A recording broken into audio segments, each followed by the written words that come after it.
ఇప్పుడు వైజాగ్లో ఉండే ప్రజలు ఉన్నారు, మీ నాయకులు ఉన్నారు, మీ ఎంపీలు ఉన్నారు, మీ ఎమ్మెల్యేలు ఉన్నారు. మీరు ఎందుకు ఘెరావ్ చేయరు? మీరు ఎందుకు ప్రశ్నించరు?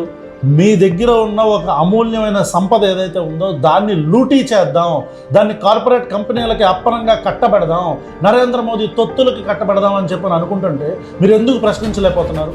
ఒకసారి ఆలోచించండి. మిమ్మల్ని ప్రశ్నించమంటే రోడ్ల మీదకి వచ్చి మీరు నిలబడక్కర్లా. కనీసం ఒక ఎమ్మెల్యేనో ఒక ఎంపీనో మీకు తెలిసిన వాళ్ళ దగ్గర ఉంటే వాడిని ప్రశ్న అడగండి. ఇప్పుడు ఎందుకురా వైజాగ్ స్టీల్ ప్లాంట్ నమ్ముతున్నారు మీరు? అప్పులా?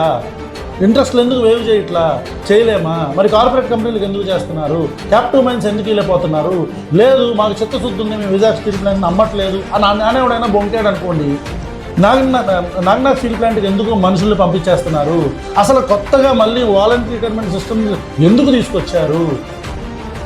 ఎందుకు ప్రైవేట్ ఎంప్లాయీస్ని కాంట్రాక్ట్ ఎంప్లాయీస్ని తీసేస్తున్నారు?